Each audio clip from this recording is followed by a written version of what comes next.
ये पवित्र गीता जी। हाँ, अब इनकी ब्रह्मा विष्णु महेश की उत्पत्ति भी आपको दुर्गा इसमें पहले दिखा करके फिर ये सुनाऊंगा आपको। 11वें अध्याय का 14वें अध्याय का 3, 4 और 5 श्लोक इससे संबंधित है। दुर्गा अभी आपने देखा 5 जगह लिखा है कि इस दुर्गा को प्रकृति भी कहते हैं, और काल ये सदाशिव है ही, और गीता ये काल बोल रहा है। अब देखो अध्याय नंबर 14 का और श्लोक नंबर 3 देखो नीचे।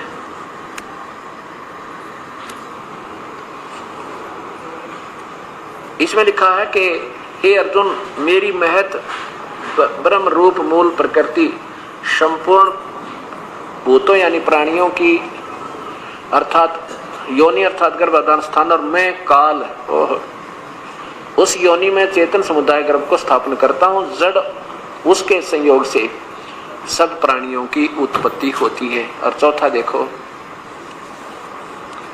हे अर्जुन, नाना प्रकार की सभी योनियों में जितने भी है मूर्ति माने शरीर प्राणी आकार जिनका बनता है उत्पन्न होते हैं। प्रकृति दुर्गा तो उनकी सबकी गर्भ धारण करने वाली माता है। मैं काल बीज स्थापन करने वाला पिता हूँ ब्रह्म। अब देखो, हे अर्जुन, सतगुण रजगुण और ब्रह्मा, सतगुण विष्णु तमगुण शिवजी रजगुण ब्रह्मा, ये सतगुण विष्णु रजगुण ब्रह्मा तमगुण शिवजी ये तीनों इस दुर्गा से उत्पन्न हुए गुण अविनाशी जीवात्मा को शरीर में बांधते हैं।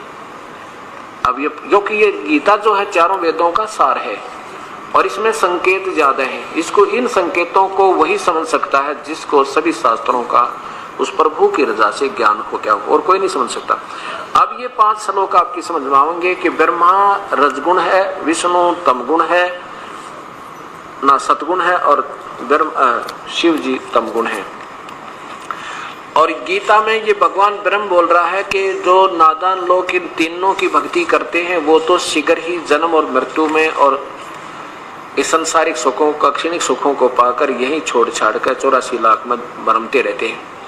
और फिर कहता है कि इन तीनों गुणों से ब्रह्मा विष्णु महेश से अच्छी तो मेरी भक्ति है, लेकिन मेरी भी भक्ति पूर्ण नहीं है। वो परमात्मा कोई और है जिसकी भक्ति हमने करनी चाहिए। उसके लिए अपने पहले 18वें अध्याय का 62वां श्लोक और संकेत के लिए दिखाता हूं ताकि आप ये महसूस कर सकेंगे वास्तव में संकेत ये क्या है। ये देखो,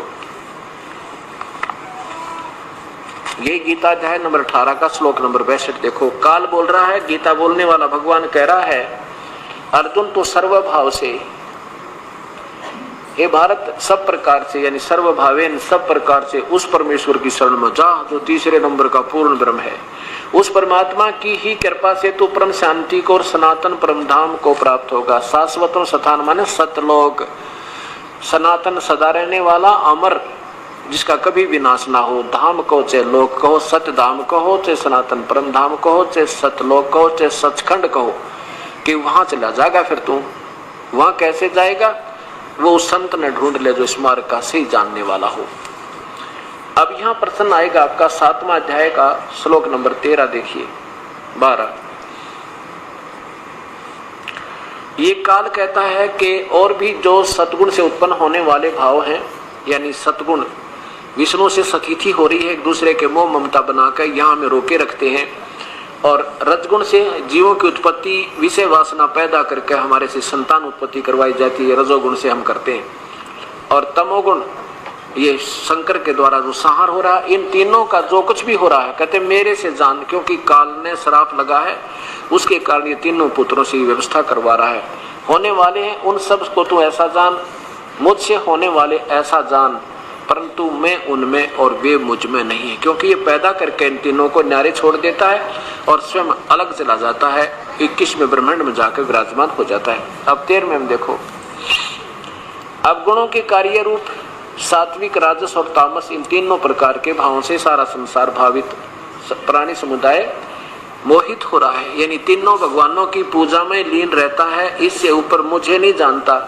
इन तीनों गुणों से परे यानी इनसे शक्तिशाली मैं हूं, ये मुझ अविनाशी को नहीं जानते, मेरी भक्ति नहीं करते। ब्रह्म भी कहता है कि नादान इस क्षणिक सुख को पाते रहते हैं, ब्रह्मा विष्णु महेश और नीचे के देवताओं की पूजाओं में, ये मेरी भक्ति भी ना करते। 14 में देखो, क्योंकि यह अलौकिक अर्थात अद्भुत त्रिगुण में मेरी माया ब्रह्मा विष्णु महेश के द्वारा ये तीनों स्थिति संहार और ये उत्पत्ति, ये जो भी हो रही है, ये जाल एक माया बताया है, बड़ी खतरनाक है। और जो संत जो साधक मुझे भजते हैं, मेरी भक्ति करते हैं, वो इनसे ऊपर उठ जाते हैं। जैसे मुख्यमंत्री कहे कि मंत्रियों से अच्छे मैं लाभ दूंगा, तुम मेरे पास क्यों ना आ जाते, ये तो एक विभाग का लाभ देंगे और मैं पूरा दे दूं, ऐसा कहते। फिर मुख्यमंत्री कहे कि मेरे से ऊपर और शक्ति है, मैं भी सुप्रीम पावर नहीं हूं, ऐसा ध्यान समझना इसमें। देखो अब क्या बताया 15 में कमाल कर दिया इसमें कि इस ब्रह्मा विष्णु महेश की पूजा में जो यहीं तक सीमित है, कहते इस माया के द्वारा जिनका ज्ञान हरा जा चुका है, राक्षस स्वभाव को धारण किए हुए, असुर स्वभाव को धारण किए हुए, मनुष्यों में नीच, ब्रह्मा विष्णु महेश तक की पूजा गीता मना कर रही है, कितने भयंकर ढंग है।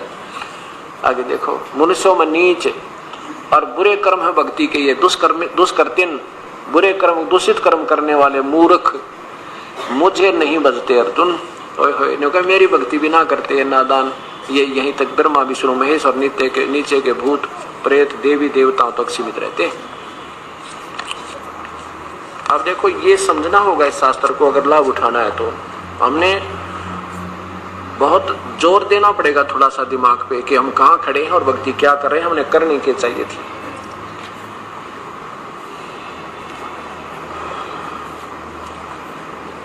अब जैसे तमोगुण की भक्ति रावण ने की थी शंकर जी की, अब रावण का दोष कति नहीं, क्योंकि तो परमात्मा के चाहने वाली आत्मा थी और उसको गुरु ऐसा गलत मिल गया जिसने बता दिया कि बेटा ये भगवान शिव है ना, ये सर्वशक्तिमान है और इसी की पूजा से लाभ होगा, ये सर्वेश्वर है, महेश्वर है, योजरो अजरो अनुमा है, वो मूर्खा नाप ज्ञान नहीं, यानी बड़ी आत्माओं को गुमराह कर दिया। अब रावण का दोष क्या, उसने तो परमात्मा पाने के लिए अपना शीश काट कर चरणों में समर्पित कर दिया अपने गुरुदेव के आदेश पे कि यही पूजा हो और भगवान प्रसन्न हो जाना चाहिए, शीश तो और दे देगा ये। ऐसे 10 बार अपना समर्पण भी कर दिया और 10 बार भगवान शिव ने उसको वापस शीश भी दे दिया। और क्योंकि देखो ये भी एक विभाग के मंत्री भी बहुत लाभ दे सकता है, और रावण के ठाठ कर दिए, अच्छा धन दे दिया, सोने की लंका बना दी, सिद्धि दे दी, उन सिद्धियों के आधार पर उसने जुल्म प्रारंभ कर दिए, सीता जी को अपनी माँ का अपहरण कर लिया और कुत्ते वाली मौत मेरा राक्षस कहलाया। वही गीता जी कहती है कि तीनों गुणों की भक्ति, राक्षस स्वभाव को धारण किए हुए मनुष्यों में नीच मूर्ख लोग बुरे कर्म भक्ति के करने वाले मेरी भक्ति भी ना करते। वही रावण तमोगुण की भक्ति भगवान शिव की करके राक्षस कहलाया, कुत्ते वाली मौत मरा। भस्मागिरी ने 12 वर्ष तक ऊपर को सिर पैर करके नीचे को सिर शिरासन पर भगवान शंकर की भक्ति की थी कैलाश पर्वत पे, उनके द्वार के सामने। अब भगवान शिव ने प्रसन्न होकर पूछा कि बोलो क्या मांगते हो साधक। अब क्या मांगे उस साधक ने कि भगवान ऐसे नहीं, वचनबद्ध हो तब मांगू।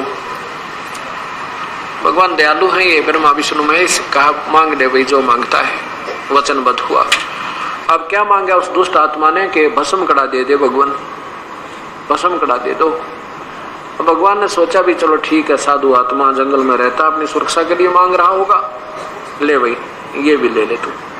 अब जब भस्म कड़ा हाथ में आ गया उस शिव के पुजारी के, तमोगुण के उपासक का, उसी समय आंखें बदल ली और कहने लगा होशियार हो, अब तुझे मारूंगा। बताओ क्यों मारूंगा? कि पार्वती को पत्नी बनाऊंगा और तुझे खत्म कर दूंगा। भगवान शिव भाग लिए अपनी जान बचाने के लिए। भगवान विष्णु ने उसका वध किया, गंधतनाथ नचाकर, ये सर्वविदित है। ऐसे ही हिरण्यकशिपु ब्रह्मा का उपासक था, रजोगुण का, और राक्षस कहलाया, कुत्ते वाली मौत मरा, सिद्धि प्राप्त कर ली। और इन बकवादों में ये प्राणी कभी नहीं समाप्त हो सकते। इन तीनों गुणों की भक्ति थे। भगवान विष्णु की भक्ति विश्वामित्र ने की थी। अपने ही साथी वशिष्ठ मुनि के 100 पुत्रों की हत्या कसाई की तरह कर डाली। अब देखो, हमने इस पवित्र शास्त्र को समझने के लिए थोड़ा धैर्य चाहिएगा। अभी तक हमारे को दंत कथाओं पर आधारित किया हुआ था और मनमुखी कहानी संतों ने सुना हमारे पूर्वजों को शास्त्रों से दूर कर रखा है। अब हमने उसी आधार पर भक्ति करेंगे, अगर भक्ति तो करनी है और यदि मुक्ति पाना है। और नहीं तो ये लीला करनी है तो करते रहो, कभी सफल नहीं होगे अगर शास्त्र के विरुद्ध साधना की। गीता जी के 16वें अध्याय के 23वें श्लोक में लिखा कि अर्जुन, जो शास्त्र विधि को त्याग का मनमानी आचरण करते हैं, अपने मनमुखी पूजाएं करते हैं, वो ना तो सुख हो, ना उनकी सिद्धि हो, ना परम गति हो। और इस 3 चीजों के लिए हम भक्ति करते हैं। अब देखिएगा 16वें अध्याय का 23वां श्लोक। अब हमने ये अपने मूल शास्त्रों को एज ए गाइडलाइन बिल्कुल इनके अनुसार चलना है, इससे एक कदम भी बाहर नहीं रखना अगर भक्ति करनी है तो। ये कोई बच्चों के लेख नहीं है। गीता एक ऐसा शास्त्र है जो वर्ल्ड में मतलब परम तक की शक्ति का और पूर्ण ज्ञान का एकमात्र स्रोत है। और ये उसमें लिखा था, ना कोई हिंदू था, ना मुसलमान, सिख, ना ईसाई, ये केवल मानव मात्र का एक बहुत ही रहस्यमय और प्रमाणित ज्ञान है इसके अंदर। देखिएगा 23वां, जो पुरुष शास्त्र विधि को त्याग कर, जैसा इस पवित्र शास्त्र में लिखा है, इसको त्याग कर जो भक्ति करते हैं, अपनी मन इच्छा से मनमाना आचरण करते हैं, वह न सिद्धि को प्राप्त होते हैं, न परम गति को, और न सुखी हो। फिर भक्ति किस लिए करते हैं? यही इसीलिए करते हैं। और इसके जो हम साधना करें उनसे तीनों काम बने नहीं, इसलिए हम व्यर्थ जीवन रहा। अब और कथा सुनाता हूं इन तीनों गुणों के उपासकों की। जैसे एक बार आज से 350 वर्ष पूर्व एक कुंभ का मेला भरा था हरपेड़ी हरिद्वार में। वहां पर ये सभी महापुरुष अपने अपने खेमों में, अपने अपने डेरों में चले जाते हैं। गिरी अलग, पुरी अलग, कनपाड़े, नाथ, गौरी और ये वैष्णव साधु वहां जाकर अपने अपने उनमें खड़े हो गए, बैठे विश्राम पाया। जब वो स्नान करने का समय आया तो सब अपने टोल के टोल, झुंड के झुंड चल पड़े स्नान करने के लिए। हर की पैड़ी पर सबसे पहले नागा महात्मा पहुंच जाते हैं, बिल्कुल नंगे रहते हैं वो। तो वो जाकर कहते हैं कि सब बाहर खड़े हो जाओ, पहले हम स्नान कर लेते हैं, तुम बाद में स्नान करना, हम पहले स्नान करेंगे। हम सर्वश्रेष्ठ हैं, हम त्यागी और बैरागी हैं। तो वैष्णव साधु आके कहते हैं कि नहीं, हम सर्वश्रेष्ठ हैं, हम विष्णु जी के उपासक हैं, और तुम काहे के श्रेष्ठ हो? तुम नंगे रहते हो पशु की तरह, टट्टी के हाथ भी नहीं धोते, शर्ट फर्ट बाहर निकलो, राख लपेट रखी तुमने। अब इन बातों पर झगड़ा हो गया। अब स्नान करना तो भूल गए और मुक्का मुक्का हो गए। कहते हैं 25,000 व्यक्ति, 25,000 जिन्हें संत कहा करते, पशुओं की तरह लड़कर, बच्चा की तरह कट के मर गए।